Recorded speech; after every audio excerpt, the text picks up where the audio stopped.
A letter to my teenage self. Dear Andre, cologne in a can will not remedy your need for a shower. In fact, it will make it worse. That's all, really. Oh, P.S. You're gay.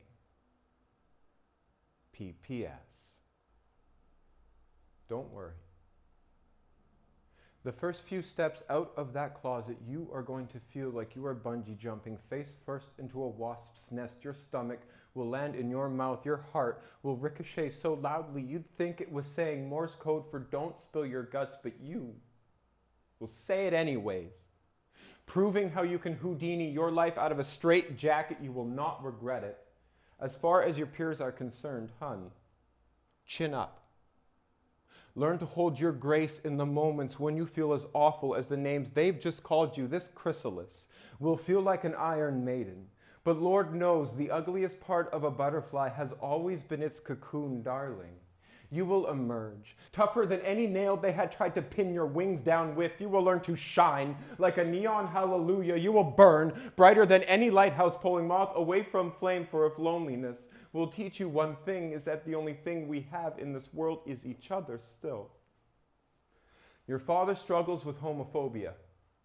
He will use your sexuality as the final snip that cuts him out of the picture entirely. You will spend Father's Day making macaroni thank you cards for your mother while flipping through old photo albums, realizing that your memories are some of the heaviest pieces of jewelry you will ever wear.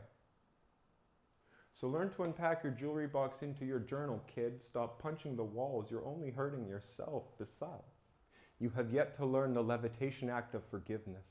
How it takes all those chips on your shoulder and turns them into a mobile look at what I have lived through. And yes, you will spend many nights crying yourself to sleep. In the pursuit of love, you will learn that a knight in shining armor is not what you need. You need a lover, not some jackass who is so heavily guarded he cannot remove himself from his own armor, so be patient.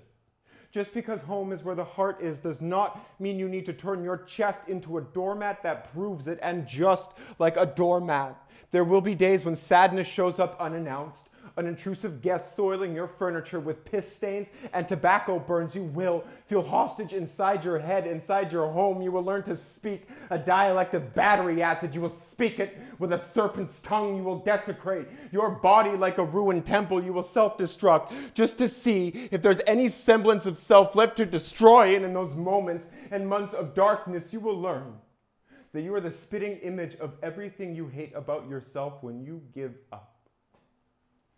So don't worry, because you're going to hit 27, and you're going to write a promise to appear for your future like that's what's going to make amends with your past, but life does not work like that.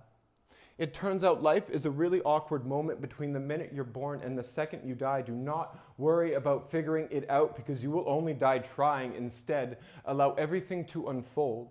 There will be paper cuts, but call the sorrows growing pains. The joy is reason enough to be alive, because in hindsight, the only thing you'd wish you'd known for sure was that you should have never once worried about your future, because it is a tragic waste of your imagination.